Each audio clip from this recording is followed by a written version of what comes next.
नमस्कार दोस्तों, जो लोग पहली बार डिस्कवरी ऑफ ट्रुथ चैनल को देख रहे हैं, कृपया वह हमारे चैनल को सब्सक्राइब करें। आइए जानें सही गायत्री मंत्र, जिसके लिए हमने अलग अलग संतों के द्वारा बोला गया गायत्री मंत्र आपके सामने प्रमाण सहित प्रस्तुत किया है। वीडियो को अंत तक देखें और निर्णय स्वयं करें। ओम भूर्भुवः स्वः तत्सवितुर्वरेण्यं भर्गो देवस्य धीमहि धियो यो नः प्रचोदयात्। इस मंत्र की अद्भुत महिमा है और इसका अर्थ समझ लीजिए। ओम भूर्भुवः स्वः तत्सवितुर्वरेण्यं भर्गो देवस्य धीमहि धियो यो नः प्रचोदयात्। यूं तो इसका अर्थ नहीं होता, मंत्रों का भावार्थ होता है, क्योंकि एग्जैक्ट बीज मंत्र का अर्थ नहीं लगा सकते आप, उसका भाव ही बता सकते हैं। उस प्राण स्वरूप श्रेष्ठ तेजस्वी पापनाशक परमात्मा को हम धारण करते हैं, वो हमारी बुद्धि को श्रेष्ठ मार्ग पे प्रेरित करे, ये भावार्थ है। इसे हम अलग अलग करके बताते हैं कि ओम परमात्मा का नाम है, तस्य वाचक प्रणवः। पतंजलि ऋषि ने लिखा कि उस परमात्मा का प्रत्यक्ष सूचक ओम है। ओम परमात्मा का नाम है, एक ओंकार सतनाम। ईश्वर सत्य है, कहते हैं ना सत्यम परम धीमहि। परमात्मा कैसा है? वो सत्य है। तो सत्य का नाम क्या है? एक ओंकार सतनाम। उस सतनाम का एक ही नाम है ओंकार। भूर्भुवः स्वः, जो धरती आकाश पाताल सभी जगह रहता है, कण कण में व्याप्त है परमात्मा। तत्सवितुर्वरेण्यम, उसके श्रेष्ठ तेज को हम धारण करते हैं, जो सूर्य के रूप में चमक रहा है। तो वो क्या करता है? भर्गो देवस्य धीमहि, अपने तेज से हमारे पाप, दुर्गुण, कसाय, कलमस सबको जला के भस्म करता है। और आगे धियो यो नः प्रचोदयात्, और हमारी बुद्धि को श्रेष्ठ मार्ग पे चलाता है। किसकी बुद्धि को?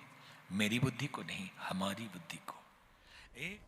एक मंत्र जो बुद्धि के विकास के लिए है, एक मंत्र जो बुद्धि को सशक्त बनाने के लिए है, एक मंत्र जो आपके आध्यात्मिक और बौद्धिक विकास के लिए एक रामबाण का काम करता है, वह मंत्र है गायत्री मंत्र।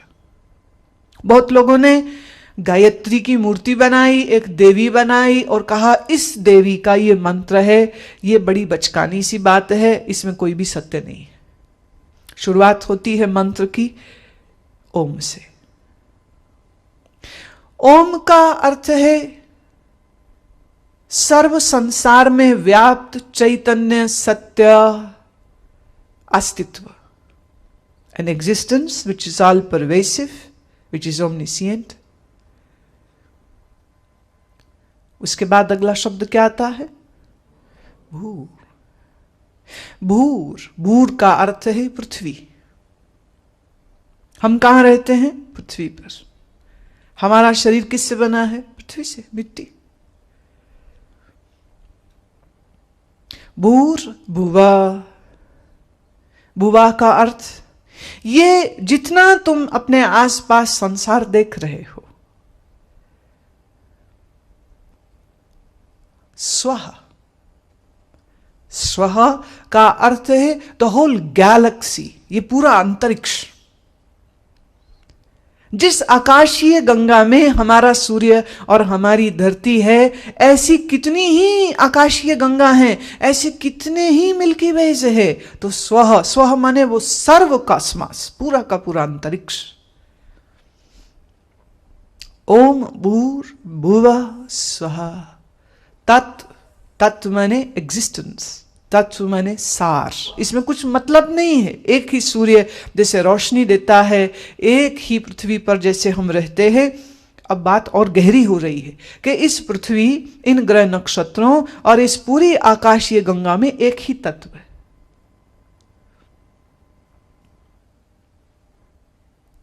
सवितुर्वरेण्यम, वह परम शक्ति वरेण्यम। वरेण्यम वर्ण करने योग्य है।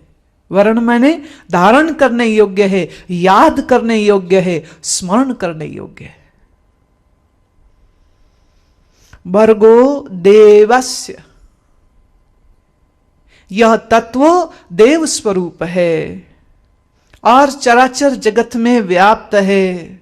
धीमहि, धीमा ने बुद्धि, हमारी बुद्धि को ऐसी शक्ति दीजिए जिससे हम एक सत्य पथ पर चलने के लायक हो सके। धियो यो न, हम यह प्रार्थना करते हैं।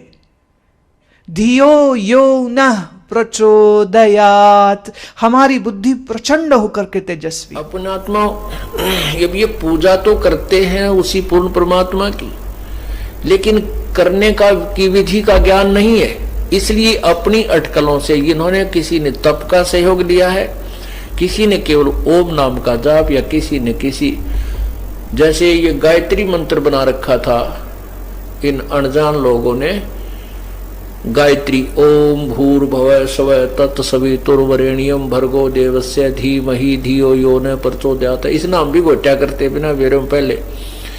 ये क्या है किसी को नहीं मालूम था, कोई किसा तुक्के मारा, कोई कैसे तुक्के मार रहा था।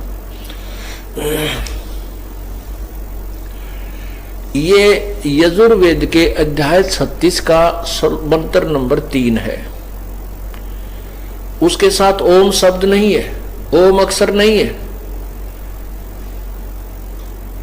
और ओम अक्षर इस श्लोक के साथ नहीं लगना चाहिए, क्योंकि ओम जो है ये ब्रह्म का जाप है और इस मंत्र में पूर्ण परमात्मा की महिमा है।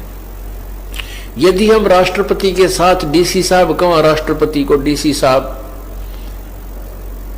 यदि हम राष्ट्रपति को साथ में डीसी कहें तो वो क्या समझेगा हमारी बुद्धि को कि ये मूर्ख है, प्रसन्न नहीं होगा बल्कि नाराज होगा।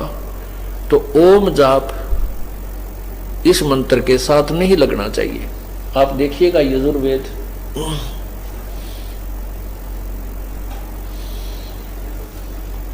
आपको यजुर्वेद दिखाते हैं। ये श्लोक है 36वें अध्याय का 3रा मंत्र, और इसको एक ही श्लोक की आवर्ती करने से, आवर्ती माने रिपीटेशन, इसको बार बार रिपीट करने से ही मोक्ष मान रखा था। नहीं, ये मंत्र बुरा नहीं, इसमें क्या लिखा है, जैसे बिजली के गुण लिखे कि बिजली पंखा चलाती है, बल्ब जगा देती है, अंधेरे के उजाले में बदल देती है, और बिजली से आटा पीसा जाता है, बिजली पंप चलाती है, फैक्ट्रियां चला देती है, हैंडपंप से पानी निकाल देती है, ट्यूबवेल चलाकर सिंचाई कर देती है। तो ये गुण हैं, ये बिल्कुल सत्य हैं, और इनको बार बार ऐसे ही कहते रहे, बिजली पंखा चलाती है, अंधेरे को उजाले में बदल देती है, ट्यूबवेलों से पानी निकाल देती है, ऐसा करते रहो, बिजली के लाभ आपको प्राप्त हो जाएंगे, जो बिजली के गुण बोल रहे हो ये तुम्हें मिल जाएंगे। ऐसा नहीं, वो विधि, ये तो जानकारी हुई कि बिजली वो ऐसे ऐसे गुण रखती है, वो गुण कैसे प्राप्त होंगे उसके लिए प्रोसीजर अलग है, वो विधि अलग है। कनेक्शन लेना होता है, उसके फॉर्म भरने होते हैं, उसकी फीस डिपॉजिट करनी होती है, तब वो कनेक्शन मिलता है। कनेक्शन मिलने के बाद वो बिजली पावर अपने काम पूरे करती है जो उसके गुणों में लिखा हुआ है। ऐसे ही यजुर्वेद के 36वें अध्याय के 3रे मंत्र का बार बार रेपिटेशन करने से, आवर्ती करने से परमात्मा के उस लाभ को प्राप्त नहीं कर सकते जो वो वर्णन कर रहा है श्लोक। भूर्भुवः स्वः तत्सवितुः, ओम नहीं है। पहले आपको यही दिखाता हूं।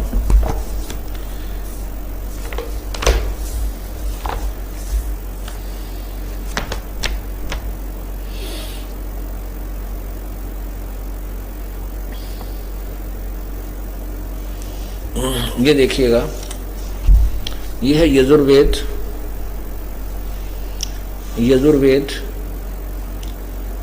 महर्षि दानव सरस्वती द्वारा अनुवादित, इसका अनुवाद किया गया है।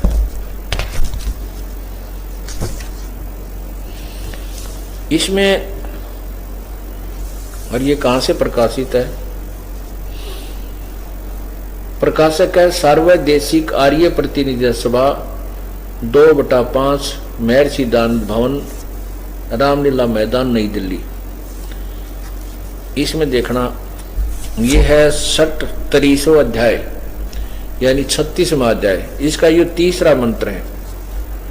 ये देखना इधर तृतीय मंत्र।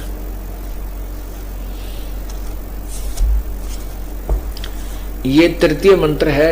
यहां से शुरू होता है भूर्भुवः शवः तत्सवितुर वरेण्यम भर्गो देवस्य धीमहि और धियो यो ने प्रचोदयात्। अब आपने देख लिया। अब इसका क्या अनुवाद किया स्वामी जी ने, ये देखो। ये मंत्र आपने तीसरा देखा है और ये पृष्ठ नंबर 1155। इसका अनुवाद इन्होंने 1156 पे किया है। ये 1156 पे क्या लिखा है?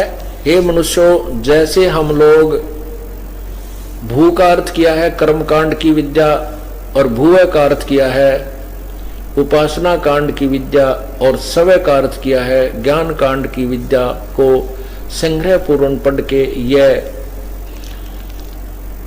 जो हमारी धारणावती बुद्धियों को प्रेरणा देकर उस कामना के योग्य समस्त ऐश्वर्य के देने वाले परमेश्वर के उस इंद्रियों से न ग्रहण करने योग्य प्रोक्ष सब दुखों के नाशक तेज स्वरूप का ध्यान करें, वैसे तुम लोग भी इसका ध्यान करो। अब क्या अर्थ किया है इन्होंने, ये आपने देख लिया। के अनुवाद किया स्वामी जी ने। ये तो अनुवाद किया इन्होंने सत्यार्थ प्रकार इसमें वेद का, क्योंकि वेद ज्ञान तो प्रभु का दिया हुआ है। अनुवाद इसका अपने अपने तरीके से सभी ने किया है।